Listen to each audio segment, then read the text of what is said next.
Hello and welcome. This is Patrick Giguere with the Cosmic Alchemist YouTube channel.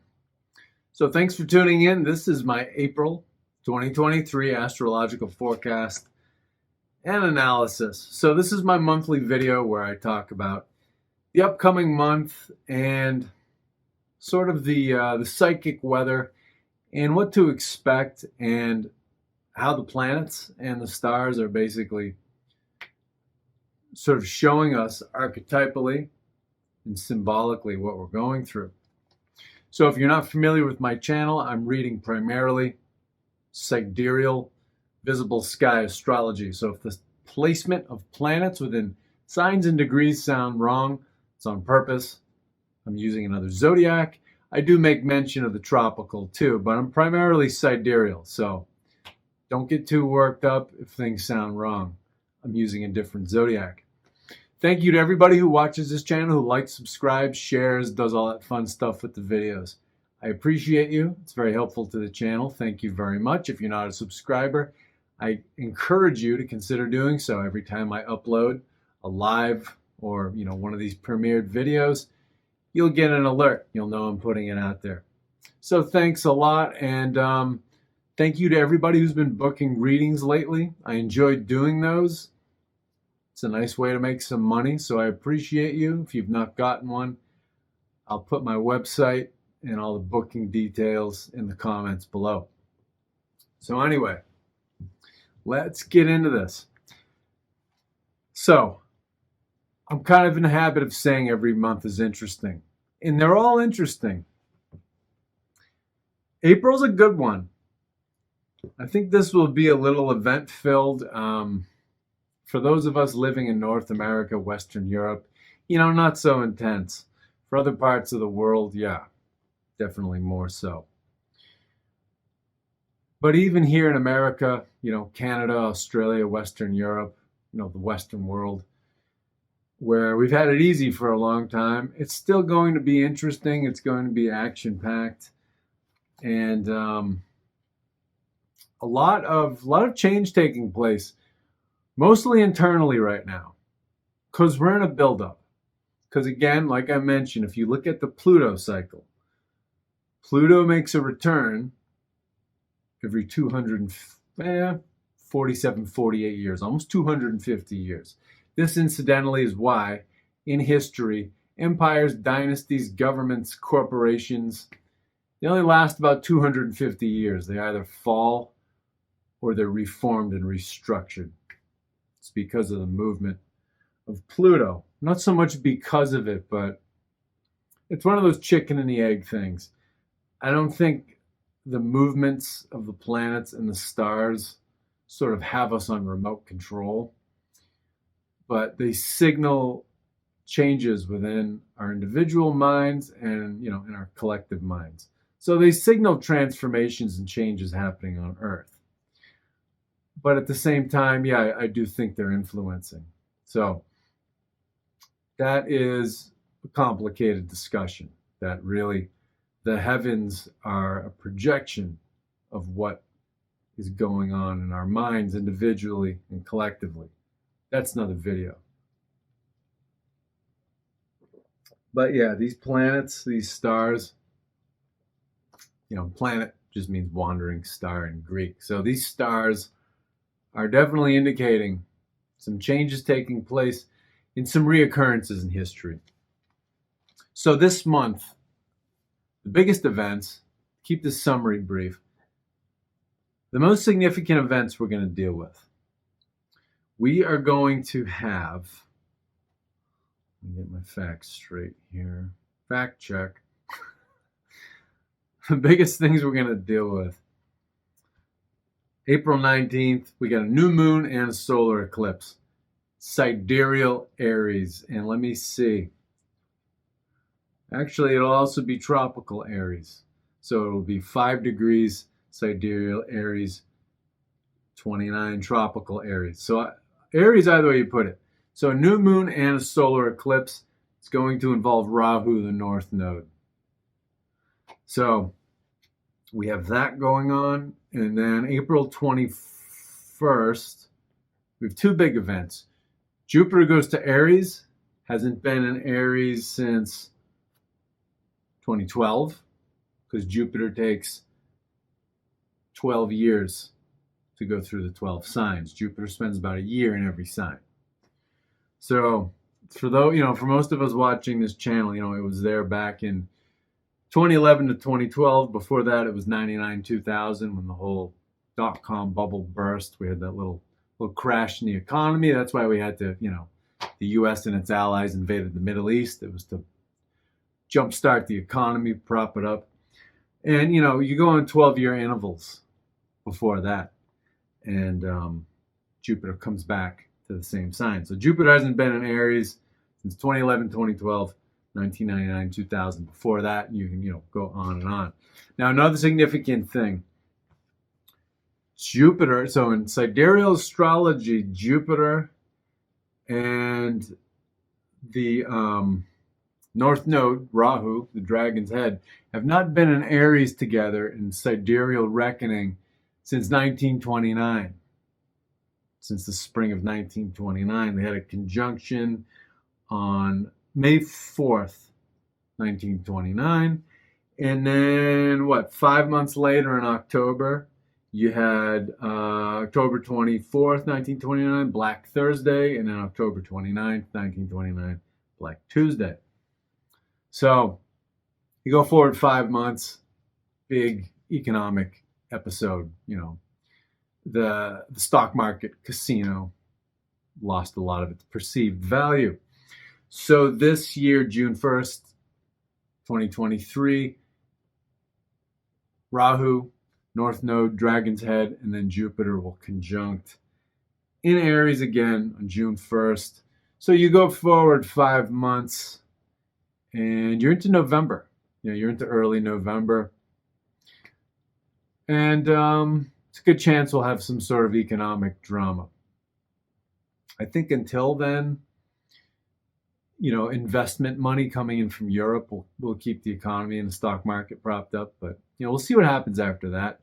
A lot of lessons have been learned since 1929. So there's a good chance it'll look very different. In 1929, they weren't kicking the can down the road by implementing a new currency, which is what the banks are trying to do right now. They're trying to do this central bank digital currency. And they've had help from groups like CIA to make cryptocurrencies look very sexy and very desirable. So, I've been calling Bitcoin CIA coin because groups like that on the dark web, they use Bitcoin for transactions to raise money through slavery, drugs, arms trade, all that kind of stuff. So yeah, digital currencies, it's just a new fiat. We will need in the future some means of exchange, but because they're being manipulated by central banks, I'm not too impressed. So yeah, in 1929, they weren't doing a currency replacement to, try to keep an economic panic at bay. So we'll see what happens. And then the other thing, also on the 21st of April, we have Mercury stationing to go retrograde at, let me get my degrees straight here, 21 degrees sidereal Aries. So that's going to be tropical Taurus. So those are the three big events. Now, to put this very simply, what is this month all about? To me, this has to do with a transfer of leadership, because Aries, one of the things it deals with initiative, it deals with leadership. So I'm not talking about politics here. Politicians are going to keep playing their fucking games. As long as we, the people, keep playing our fucking games and looking for saviors and messiahs and relying upon them to fix everything. So I'm not talking about politicians. They're going to play their games until we're done, until enough of us, till a critical mass of us are done playing our juvenile games. But what I'm talking about here with this transfer of leadership, I'm talking about internally. So there's this term called a locus of control. Locus, Locus, a locus of control. It's a locus of control is like a center of gravity. It's your reference point that dictates what you're controlled by. So an internal locus of control, you have your own opinions about things, you do your own thinking, you make your decisions. An external locus of control means that your impetus to do anything in your life, your discipline that keeps you on track in your life comes from outside you. So it's a political party, a church, a family member, a spouse. Somebody basically bossing you around, telling you who to be, what to do, what to think. And really in modern Western society, especially in the middle class, fitting in is basically godliness. That's our whole, in the consumer culture, especially the middle class in the Western world, our whole purpose in life is to fit in. And so we've been raised to buy things, to look pretty, to think a certain way, to speak a certain way, to act a certain way. I mean, speaking a certain way, Jesus Christ. Here in America, it's like every woman between 16 and 50 now. Not every woman, but a lot of women between like 16 and 50 talk like valley girls in every region of the country. Like, oh my God, I can't believe that. It's like, how do they all sound the same in every region of the country? Well, it's television. It's a way to fit in. To be pretty, you must speak like this. To fit in, you must sound like this. That's just one example. Guys have annoying habits too. It's like guys like to speed around in their little fast, loud cars or motorcycles, to be seen, to make people think, they've got a big dick. You know what I mean? That's how they fit in. It doesn't make a difference. Men, women, whatever. They all have annoying habits that they use to fit in. They're basically conformity behaviors. So that's the difference between an internal or an external locus of control. So all this Aries activity, it's an opportunity, if your locus of control is not internal, to start thinking about and learning how to shift it there. If it's already there, you can always get better. I can always get better. Everybody can always get better. Everybody can always improve. If you're not improving and changing, you're not going to be alive much longer. That's kind of one of the rules of 3D. So Aries is about leadership. It's about initiative. It's about thinking. Because Aries rules, the part of the body it rules is the head. So it's what goes on in your head. It's what you think. Aries, one of the symbols is a ram. So the way rams have those big, gnarly horns, the way they fight, two rams, and they're fighting for territory, they're fighting for, breeding rights with, the lady sheep, they will butt heads. So they're headstrong. They're stubborn. Stubbornness can be a very good thing. Stubbornness can hold you back. It can be annoying, but it can be a very good thing. A synonym for stubbornness is perseverance. And in many situations, stubbornness, aka perseverance, grit, toughness, they can be very good things, especially when you have people all around you trying to evangelize to you and change your thinking because they don't have personal boundaries. And that's a problem with most of the world. No matter what side of an issue people are on, they don't have personal boundaries. And it's not that they're ignoring them. They don't really know they exist. They don't know where their business ends and where your business begins. So people in everyday life do this. Governments, not many personal boundaries. Even if you're not, you don't have a security clearance. Like if you have a security clearance, you sign away your personal boundaries to your government due to national security. Kind of how that has to work, the way it's set up right now. But even as a citizen, we've got the Patriot Act here in America, Western Europe, there are similar laws where all of your communications, your electronic communications can be monitored. Mail's been monitored forever. Library accounts have been monitored for a long time. There's CCTVs everywhere. So governments love to step all over people's personal boundaries. They really are not aware that such a thing exists. And, the people working within them. Religions are not good about acknowledging the existence of personal boundaries because they have a whole mindset and a lifestyle and a vocabulary that people are supposed to use and follow. So many people around us are trying to negate and just step all over and intrude upon our personal boundaries. So in a situation like this, perseverance and stubbornness is a good thing. You stand your ground. You know what you stand for. You stand your ground, and you don't give a fucking inch. So very good in times like these. Very good in the 3 years we've just lived through with the whole scamdemic, plandemic, and the needlecraft, and the boosts, and the whole bit. Going forward into the next decade, still going to be handy. I think there's going to be another attempted scamdemic sometime after this November. Because, and already, it doesn't take an astrologer to tell you this, right? Dr. Fauci has already been out in public speaking, and he's saying, there's going to be another pandemic.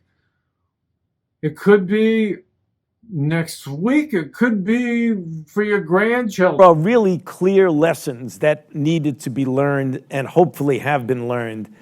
If we heed those lessons and we have good corporate memory of what we did not do as well and what we could do better, the only trouble is that my experience over the decades that I've been involved with this is that corporate memory of these things sometimes wanes the way immune responses to the virus wane, and people forget what went wrong, and then you wind up getting into the same situation you were in to begin with. So I don't mean to be pessimistic about it, but I really think we've got to keep reminding ourselves that, we don't know when the next outbreak is going to be. It could be a year from now, it could be 30 years from now, but we still have to be perpetually prepared. I think what he's trying to say is some shit's cooked up, and something's coming down the pipe. I think it's going to fail pretty miserably, and I think adverse reactions to the needlecraft and the boosts are going to be written off as another pandemic. So got that to look forward to. We've been through this once. A lot of people shouldn't fall for it, but just be advised, stay frosty with that. What else did I want to get into? That's probably it in summary. So again, in Aries, we've got Jupiter entering Aries. And then we have that Jupiter's going to meet Rahu eventually, the North Node, the Dragon's Head. Mercury retrograde is going to happen in Aries. And then we're going to have a new moon and solar eclipse in Aries.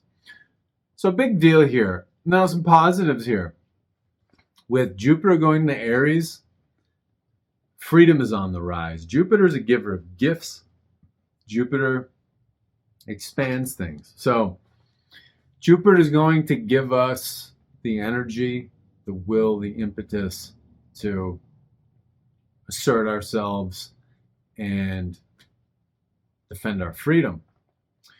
And Aries is the fire under the ass in the zodiac. The fire under the ass that gets things started. It's a cardinal sign that causes change. So all very good things. The Mercury retrograde is going to take place sidereally. It's going to take place wholly, completely in Aries. So it's going to retrograde from what? 21 degrees Aries back to 11 degrees. And what is that now? So it's going to go from Taurus back to Aries and tropical.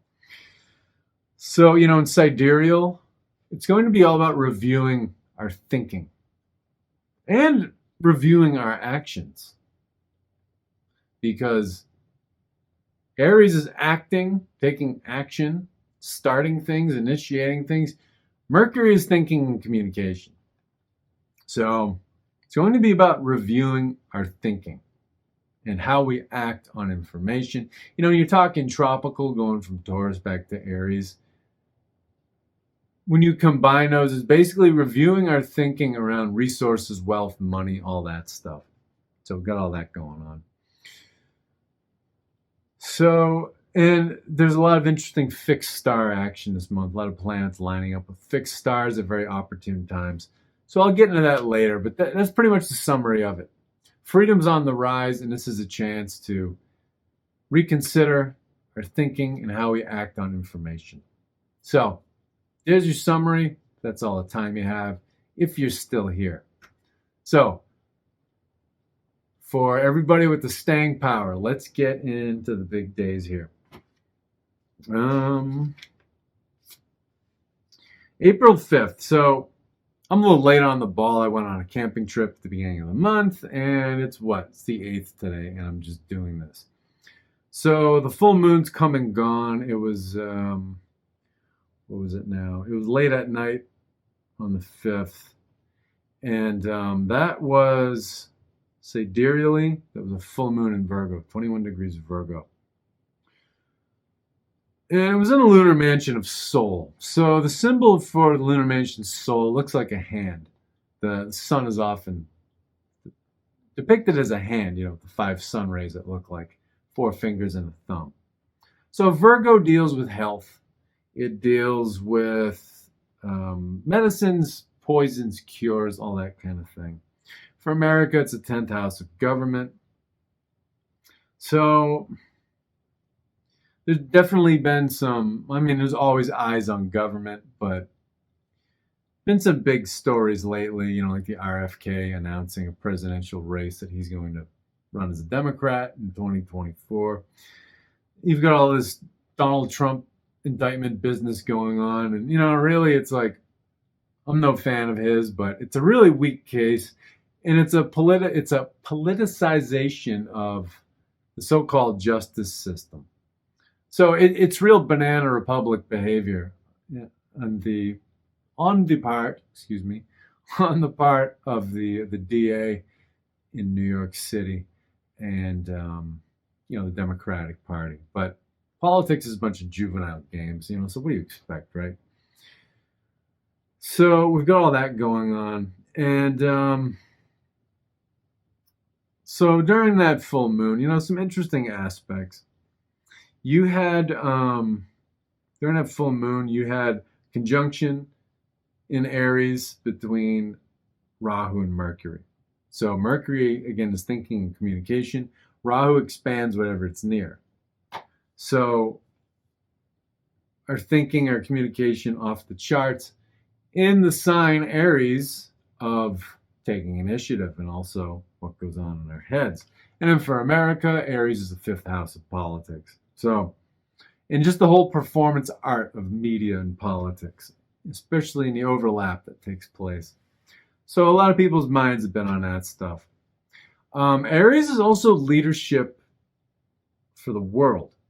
So during that full moon, you had all that going on. Saturn was shedding a sextile, so a 60-degree aspect.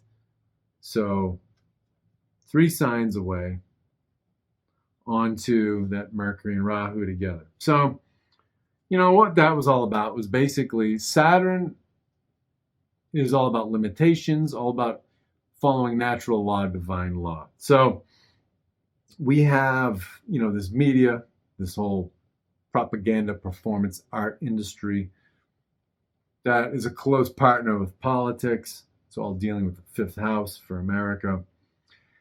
And Aries deals with leadership for everybody. So this global leadership, seen or unseen, has all this crazy shit they want to do and all these schemes they want to pull off. And Aries is Rahu is all about all the crazy schemes that we want. It's the things that we want most. Mercury is the intellect that plans all the shit out. So it's Rahu and Mercury together. It's like the intellect just, on speed, going crazy, going a mile a minute. But Saturn slows things down.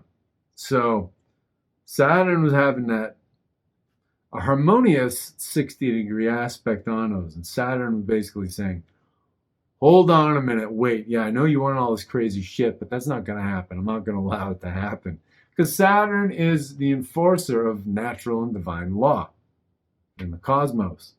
So, and we need somebody to hold these fuckers back. So that's a very good thing. Saturn had that grounding effect on the intellect. And, through that period too, we've had, so on the day of that full moon and a couple weeks before that, Mars and Pluto have been in this weird inconjunct state, also called a quincunx. So an inconjunction or a quincunx, it's a 150-degree aspect. So an opposition is 180 degrees where planets are same degree or close to same degree in opposite signs. 150 degrees is 30 degrees off from that. So when planets are in that 150-degree aspect, or, one is 6 signs away from the other and the other is 8 signs away from that other one, planets don't communicate well in these inconjunctions or these quincunxes. So Mars, tropical Gemini, is dealing with communication, dealing with mass media. So Mars, among other things, is a detective. Mars cuts things up, takes things apart, dissects the pieces. So a lot of that's been going on in media. A lot of new things coming out, like AstraZeneca is getting its ass sued in the UK, a class action lawsuit for adverse effects to the needlecraft. And just so many other things going on. The whole lab leak theory is advancing. And there's a lot of anger around what's coming out in the media. Now, Pluto deals with really digging deeply into our baggage so that we can transform.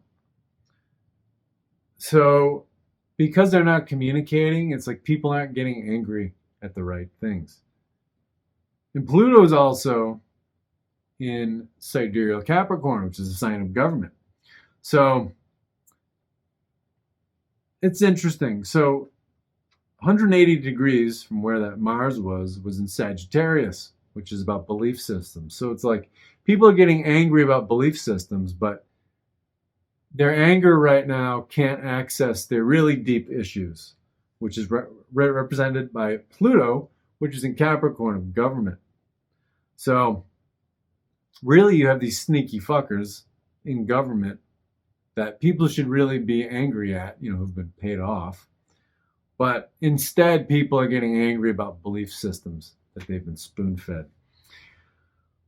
So yeah.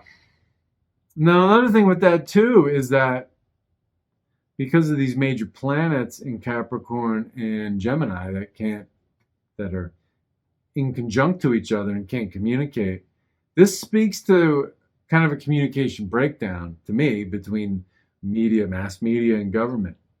It's like they can't coordinate right now, and things keep leaking out, and then the media kind of throws the officials under the bus because they don't want to lose their viewership. So pretty interesting.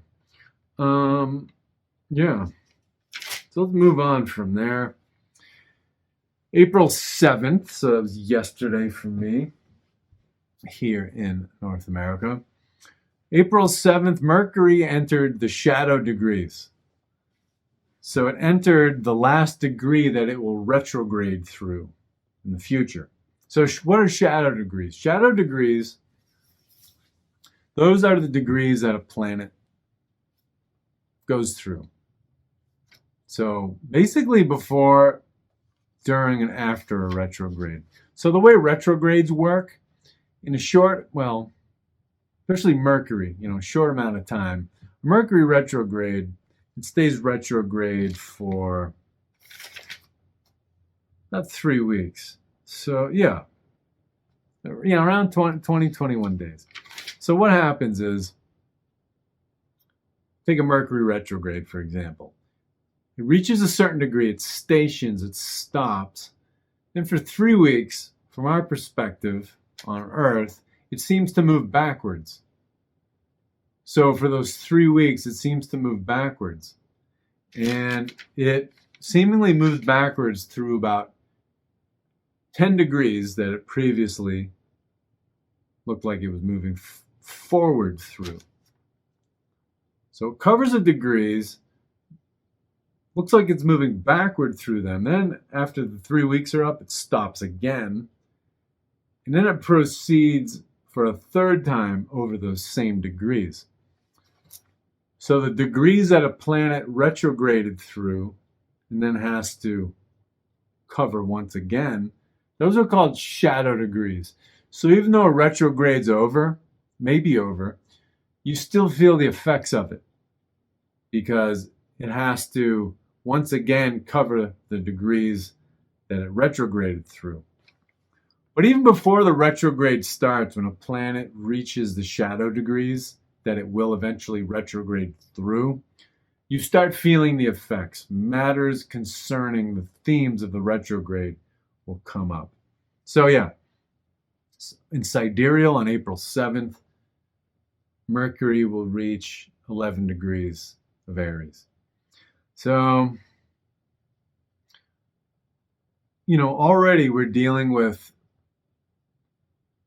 things in our actions, in our thinking, what goes on in our heads. Even things like around, our freedom. We're thinking about this already. We've got, we still have an out of control medical industrial complex. We've got an ongoing gun grab that, the federal government's trying to pull off. They're trying to crack down on gas-powered vehicles so they can fuel this whole battery car, economic bubble. Basically a fad. So people are trying to close in on our freedom. So it's like we're going to be thinking about these things. And for America, since Aries is, again, the performance art of politics, we're going to have our eyes on that. And, it's interesting. I'm going to make a video about this later, but I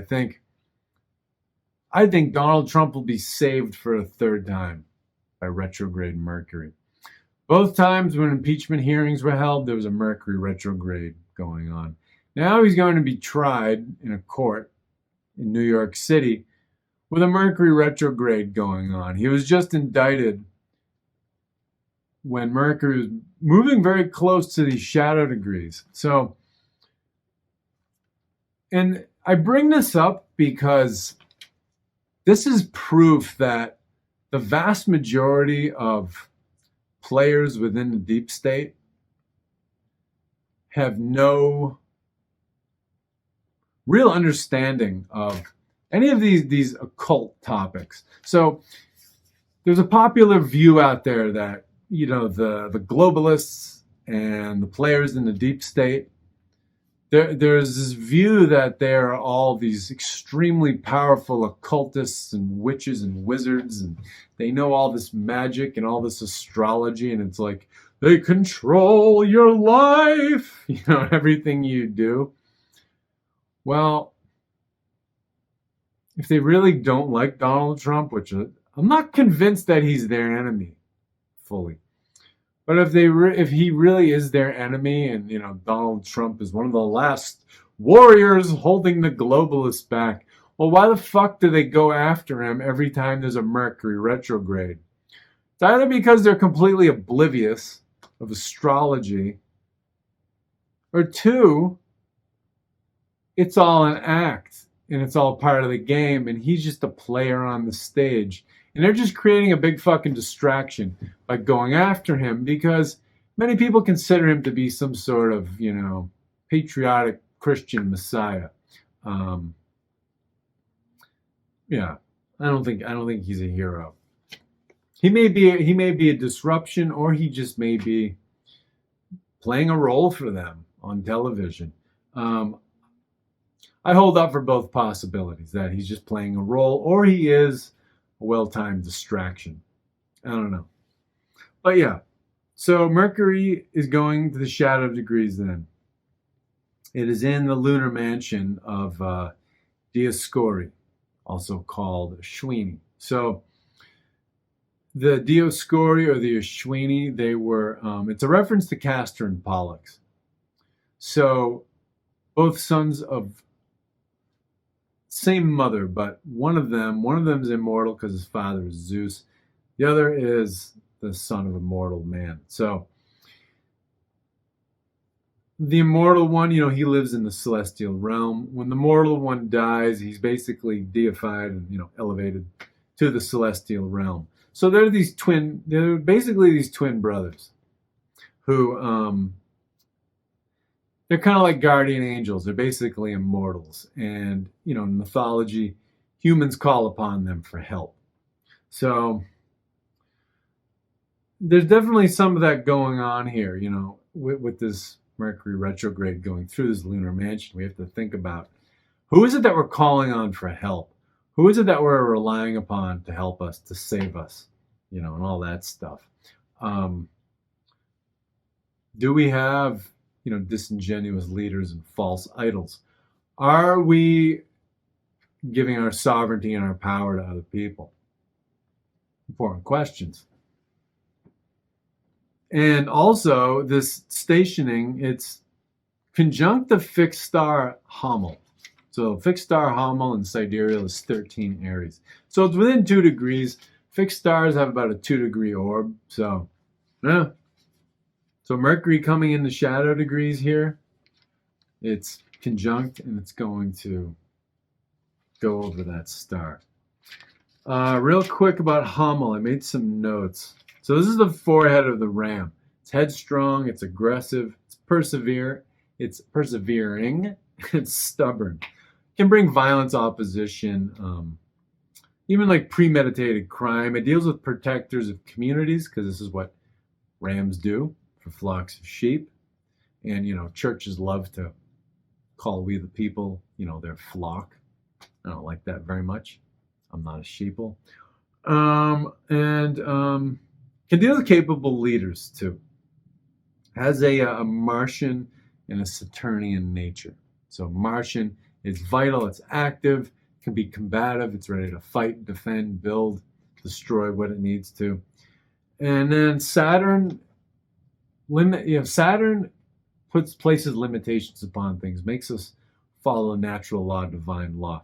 So Mars and Saturn, when you mix their natures, it's like one foot's on the gas pedal, one foot's on the brake. You start, you stop, you start, you stop.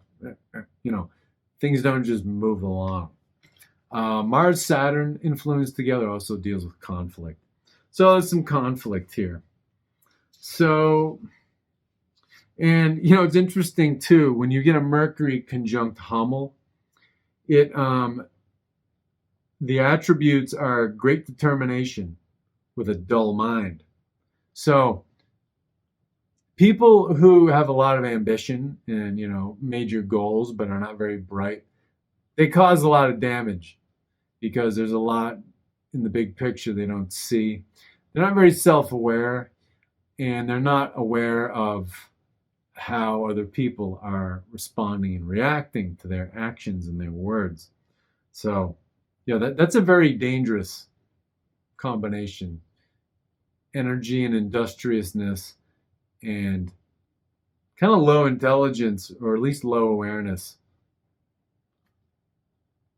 all combined. So, not a very good combination. There's a lot of this going on day to day anyway. Politics, religion, all that kind of stuff. The whole issue about the needlecraft people have been bickering about. And also with Hammel, people can be influenced by others and be impressionable. So, that's something to be aware of. Now, also on this day where Mercury enters these shadow degrees, Venus will be conjunct the fixed star Algol in Taurus, sidereal Taurus, 2 degrees sidereal Taurus. So Algol, the demon star, Medusa, Can deal with people losing their heads. I haven't been watching the news, but Venus conjunct this on significant days. It can deal with a woman basically like with a damaged having a reputation damaged or losing face or having some kind of a meltdown publicly. Don't know if any of that happened. So let's keep it moving here. Time is a wasting. April 19th, again, pretty big day here. Solar eclipse and new moon, 5 degrees Aries. And this eclipse will be conjunct fixed star. So pretty interesting. So let's look at this. So moon and sun will conjunct 5 degrees Aries, sidereal. It'll be conjunct Rahu. Rahu will be at 9 degrees. North node of the moon, the dragon's head. So the north node eclipses, the quality they have is, in every animal, the head consumes, the tail excretes. So something new is being taken on with eclipses involving Rahu, aka the north node. Rahu is also a trickster. So in these eclipses, calamitous things, upsets are more likely to happen than the K2 ones, but the K2 ones can, bring some disruption in too. But Rahu likes to play tricks. He likes to lead us into our own ego traps so we can learn a lesson. That's what tricksters do. They catalyze evolution by leading us into ego traps. So that's pretty interesting. And also in Aries at 21 and 23 degrees, we've got Mercury and Uranus on this day. And speaking of Mercury, on this very day of the new moon and eclipse, Mercury will be at its stationing degree.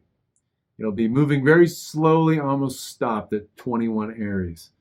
And in 2 days later, it will stop and it will properly station before it's retrograde. So that's pretty interesting. So eclipses, what do solar eclipses deal with? This is a time when the shadow of the sun, when a shadow is cast upon the sun.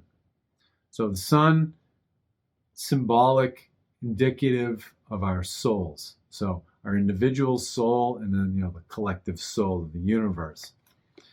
So when a solar eclipse happens, when that shade is cast across the sun, there's a momentary disconnect from our own souls.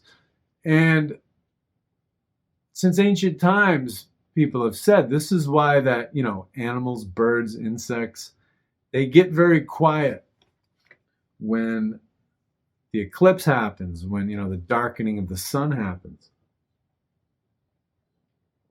It gives people pause. It sort of like instills a certain feeling of subconscious and unconscious dread. This part of us where we're like, is the sun going to come back out? It's like in the movie Apocalypto, where it shows the Aztecs. The priest is up on the pyramid of the sun, and, the Aztec warriors keep giving him captured slaves from neighboring tribes to sacrifice, and he's like removing their hearts and draining their blood. And they're doing this to appease the sun god, so the light, will reappear. So eclipses in cultures like that, they drove people through a sense of fear to do really unbelievable, insane things like that, like sacrifice people on the pyramid of the sun down there in Mexico. So, yeah, eclipses instill some sort of feeling of dread, because we get disconnected from the light of the soul. Now, another thing a solar eclipse does is it basically, it's almost like a refresh. It's like when you download a system update for, your laptop, your computer, your smartphone, whatever. You download that update, you reset it, and it reconfigures. So it's a time where we can basically, we can sort of reconfigure how we're integrating the insights and the information coming from our souls so that we can apply them in a more efficient way, a more aware sort of a way. We can apply these insights coming from the soul with more awareness. It's basically like how planets retrograde. Planets retrograde so that we don't go insane, especially like a Mercury retrograde. It's Mercury is the intellect that's picking up new information. It has to retrograde every 3 months so that we can basically, clean out our RAM, the RAM within, the so-called RAM within the intellect. So eclipses are a bit of a time of a reset too. And since it's Aries, again, it's dealing with leadership, dealing with what goes on in our heads. It's dealing with what we take initiative for, the fire under our ass that gets us to go out and do things in life. And especially for us as Americans, for, the performance art of politics. And again, for the whole world, it deals with our attitude towards leadership for the whole world. So it's like, do we lead ourselves or do we let Ivy League clowns and, $10,000 suits lead us? So, yeah, that's the deal with that. During this eclipse, we've got that sextile, that 60-degree aspect from Saturn.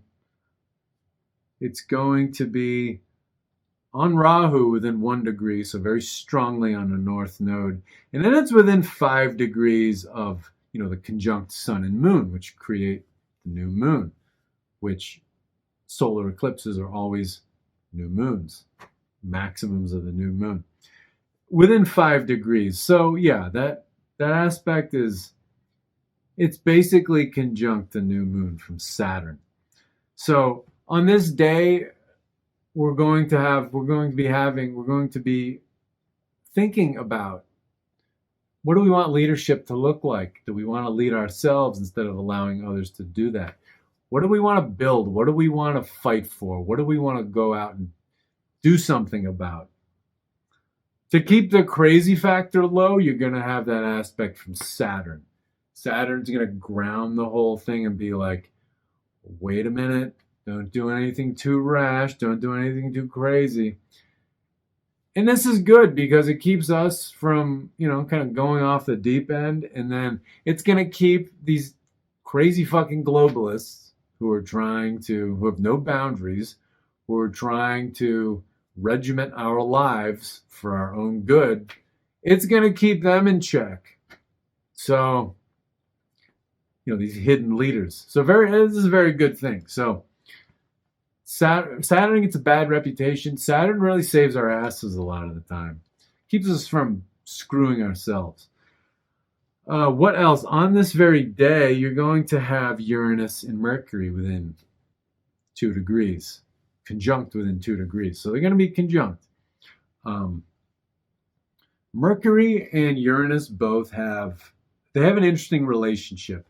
Uranus is a higher octave of Mercury. So the interesting thing about, when you look at the glyphs for these two planets, they both have antennas. So Uranus's antenna, it's definitely, it's much spiffier, it's more advanced looking than, Mercury's antennas. Mercury has those 2 little horns, but, they kind of look like antennas nonetheless. So Uranus it's a leveled up version of Mercury. So it's like Mercury, we use our intellect just to live, day-to-day life, to figure things out. But then you move on to Uranus. We use our intellects in order to hopefully have constructive rebellion that gets us out of just living to conform.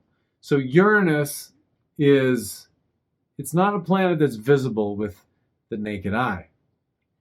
And it's the planet just beyond Saturn. Saturn is the most distant from the sun visible planet. Saturn rules the 3D. Saturn is all about following the rules, so it does deal with conformity.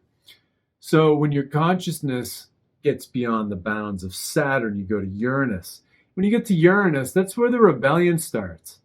And you start saying, you know what? I don't think my church knows everything. I don't think my parents know what's best for me in my life. And we start asking questions. We start living differently. People think, we're being weirdos, but it's all part of our process of evolution. So Uranus is this higher octave Mercury. It's putting that intellect into a greater context where we start seizing upon our own individuality, our own godhood, so that we can transform ourselves. And then also on this day, you have Venus. By sidereal reckoning, Venus is conjunct Aldebaran. So Aldebaran, one of the royal fixed stars in the Royal Cross. So Aldebaran, smack in the middle of Taurus in sidereal, 15 Taurus. So Aldebaran, it's the eye of the bull. And Aldebaran deals with things like fame, fortune, prestige, wealth, all that stuff. But the lesson that's rolled into it is that, you can't have these things forever. So I think having Venus there during this solar eclipse in Aries, which deals with, leadership, it is a signal to, the globalists, like, you can't have your power and your monopoly on the world's resources forever. A time is coming when you're going to lose that. And this coming decade is the time they're going to lose it. They're not going to lose it all at once. It's going to take some time. People are waking up slowly, but they are waking up surely. So that's kind of a neat omen. Now, the visibility for this eclipse, it's going to be in the South Indian Ocean, West Australia, and then quite a bit of Southeast Asia. So we're talking Indonesia and the Philippines, and then, other parts of Oceania. So we're talking like New Guinea and the South Pacific Islands. And what this eclipse is doing is it's coming up, crossing the equator, coming up from below. So if you look at the Earth like a human body, right? North Pole is the head, South Pole is the pelvis. So it's the two ends of the spinal axis. So the equator divides the northern from the southern hemisphere. So a way that I sometimes look at this is that the northern hemisphere, since it's near the head, it's above the surface of the equator, it's all things that we're conscious of. So it's the conscious mind, basically. Even though a conscious mind only represents about 5-10% of all your mental activity, I still look at it this way. So that half of the Earth, above the equator, when you have eclipses taking place there, it deals with things, issues, themes that we're conscious of. When they take place in the southern hemisphere, it's more things that we're unconscious of that get brought to light. And especially with the path of this eclipse crossing the equator from southern into the northern hemisphere, something is coming to light from below. And I think this is going to be issues surrounding who has been, what groups, what interests, what corporations have been leading this planet, leading humanity for, many centuries. I think insights dealing with that, things dealing with how we're indoctrinated, we're conditioned during our upbringing to basically hand over the leadership of ourselves over to people outside of us. So I think it's going to have things to deal with that. Now, the fixed star that I mentioned, that this solar eclipse and new moon at 5 degrees Aries, it's perfectly conjunct with a fixed star called Alrisha. Alrisha is at 5 degrees, same degree as the eclipse, sidereal Aries. So this Alrisha, it's called the well rope. So it's like the rope you lower a bucket down into a well on. So it helps you to retrieve water from down in the well, from the surface of the earth. In this well rope, it's like the knot in the cord that binds, that connects the two fish of Pisces. So a lot of the Aries is a pretty small constellation. So the actual stars of the sign Aries. So a lot of the Pisces stars actually overlap into the sign Aries. So this well rope, it's the knot in the cord that connects the two fish of Pisces. So, the well rope is an interesting name because, you're using this rope to lower a bucket to get water. Well, water always represents emotion. And, subterranean places always symbolize the unconscious mind. So that well rope that dangles that bucket, and because Pisces also represents the deep unconscious, that well rope, it's the connection of somebody on the outside of the well, the opening of the well on the surface of the earth, which is the conscious mind. It represents the connection of the conscious to the unconscious. So the ability of the conscious mind to look into the unconscious and to analyze things, to bring up water, to bring up insight, emotional insight about basically our triggers, our automatic reactions to things, so that we can get an understanding of how it is that we tick. So very interesting. This star Alrisha, it's the combined energies of Mars and Mercury. So vitality and then thinking and communication. The star is described as the crux of a thread holding things together.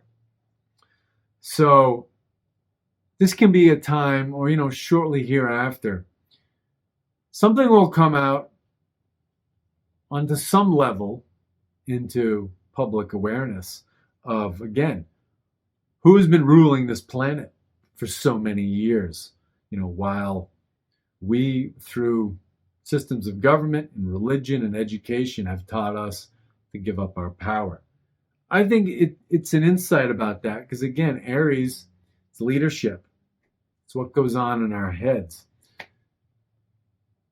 But because these stars are from Pisces, it's a window into the unconscious. And how you rule 8 billion people is you raise them and you educate them to not understand how their own minds work. So I think this deals with gaining an understanding of how our minds work and how that knowledge has been exploited against us. Okay, so some more things about Alrisha. It's a lifeline thrown to those adrift.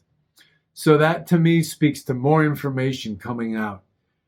And those adrift, I think those adrift, especially as the people who, they don't know what to think of the world right now. They have suspicions about the pandemic, the needlecraft, the deep state, and all the shenanigans they pull, but they're like, well, it could be possible, but I don't know. This whole, mainstream media narrative about how the world is ruled by democracy, that also looks kind of convincing. Yeah, that pandemic narrative looks kind of, yeah, I think those needlecrafts might be safe. You've got 30% on each side, pretty much any issue. And then there's always 40% in the middle. So it's like information comes out that's a lifeline to that 40% in the middle. So, yeah, pretty interesting. All right. And the thing too with Aries, it always deals with, the military, deals with fighting, combat. So, most likely,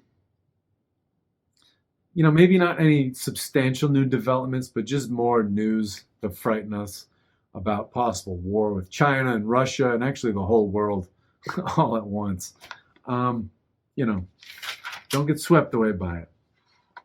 Okay, last day, but this is going to be a biggie. I'm already at an hour.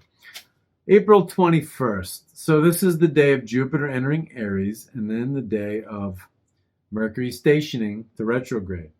It's a big ass deal. So Jupiter goes to 0 Aries, goes to the lunar mansion of Dioscuri. So Dioscuri, these immortal twin brothers, these Castor and Pollux, or the Ashwini Kumars in the Vedic mythology, these helpers and these guardians of humanity. Jupiter is coming into their lunar mansion. Jupiter, literally and mythologically, is a protector of the earth and humanity. So in the mythology, especially Thor, much more than Zeus, Thor protects the earth, protects Midgard, Middle Earth, protects humanity. Scientifically, Jupiter actually sucks in, meteors and asteroids and comets that could be a threat to the earth. So it is literally a protector. So Jupiter, the protector of Earth and humanity, is coming in to a lunar mansion of protectors of Earth and humanity. This is a breath of fresh air. People will understand that their freedom is being threatened, that they need to get off their asses and do something about it. So, very good. And on this day that Mercury retrograde will take place, 21 degrees sidereal Aries, in the lunar mansion of Hades. So Hades, god of the underworld, symbolizes all the things we don't want to deal with, all of the the uncomfortable emotional things and facts we don't want to deal with, but that we must in order to evolve and to transform. And also that station Mercury at 21 degrees Aries sidereal will be conjunct the fixed star Menkar, which is 20 degrees sidereal Aries. And then on top of that, you've got Mars, which is 19 sidereal Gemini, conjunct the fixed star Sirius. Big star. Many megaliths and even modern cities, buildings in modern cities, like Washington, D.C. and Paris, have actually been built to align with Sirius. So, Sirius was a big star for the ancient Egyptians especially. And then Freemasonry, So, yeah, a lot of little things going on here. Let's look at this. So, the station Mercury going retrograde conjunct Menkar. What's Menkar all about? Menkar means the nostril. So it's like the nostril of the ram.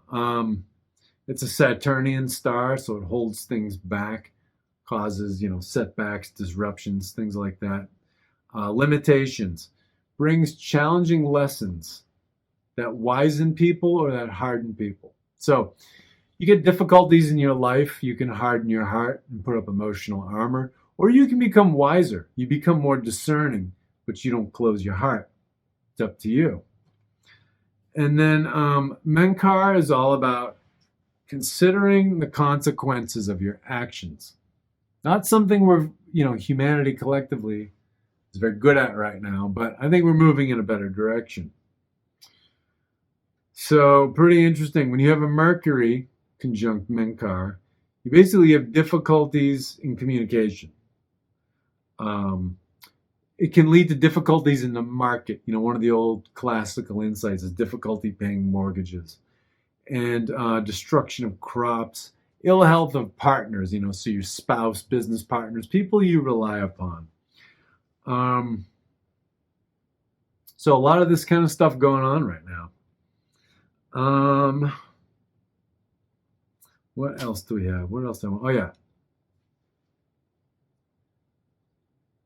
So I want to talk about Sirius. So what's Sirius all about? Sirius, again, a lot of architecture since ancient times has been built to align with Sirius. Sirius is the dog star. It's a star of goddess Isis. Has the energies of Mars and Jupiter.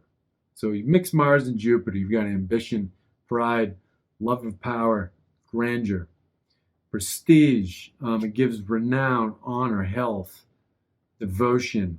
It's a star of guardians. Guardians, curators, and, custodians and caretakers of society. Sirius was called, get this, the Prince of Princes, or the Prince of the Kings of the Earth. Well, King of Kings. We've all heard, who do they call the King of Kings? You know, none of this stuff's original. This awareness and veneration of Sirius goes back, it's totally pre-Christian by many thousands of years. Sirius gives the goodwill of men and spirits of the air. So spirits of the air, you got the terrestrial gods and goddesses, the spirits of fertility, nature, the harvest, all that stuff. The power to pacify figures of authority. So this is a good thing right now to basically keep figures of authority in check.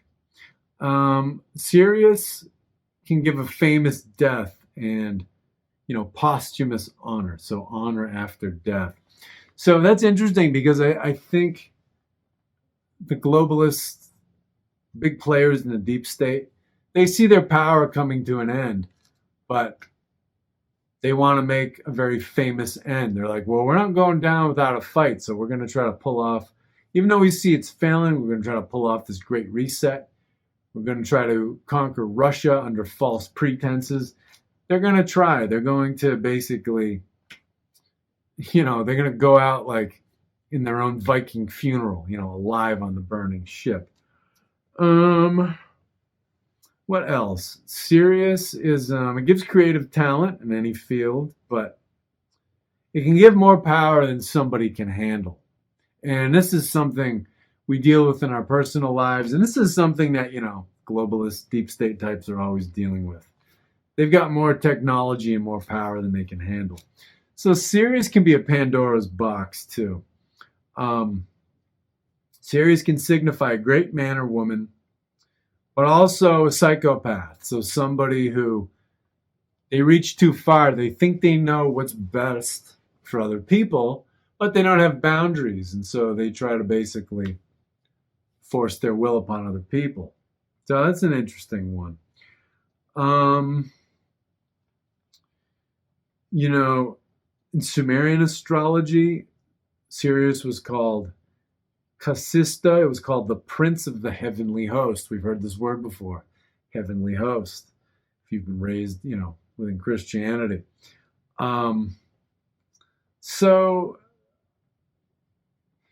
This speaks to protection. We're being looked out for. We've got this Martian energy protecting us, even with all the crazy shit going on. On the same day, again, that Jupiter comes in to help protect us and help to rekindle our desire for freedom. And again,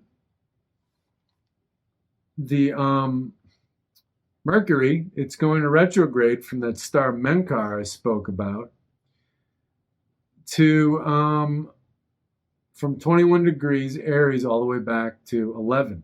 So back in a conjunction with Hummel, the forehead of the ram, stubbornness, perseverance. So this really speaks to us fighting for freedom with all this activity of Jupiter coming into Aries, with Mars conjunct Sirius, and these degrees that Mercury will retrograde through. So all these things happening on this day. Pretty cool. And an interesting thing that I saw, I was looking up people who had Mars conjunct Sirius in their birth charts. One of them is Robin Williams. So it can deal with things going on beneath the surface with people, especially famous people, that we have no idea of. So Robin Williams, he was like Mr. Funny Man. Everybody loved him. He was such a crack up. But he suffered horrible depression, and he committed suicide because of it. So, yeah, things can really come to the surface. So, through this retrograde, this should be interesting. Like I said, Donald Trump, he seems to be eternally protected by Mercury retrogrades. Some very important insights about legal corruption, political corruption, using the legal system to target him. like a banana republic, like happens in banana republics, third world countries. This could come to light. So his political enemies, who love to portray themselves as so nice and compassionate and progressive, they can come out to look like real monsters who are just using the so-called justice system to just target anyone they want. So it's like if he's not safe as a multi-billionaire, no, none of us are potentially safe from a certain standpoint. All right. That was a mouthful as usual. I'm going to leave it there. If you're still listening, thanks for holding out and holding on. I'll talk to you later. Have a nice one.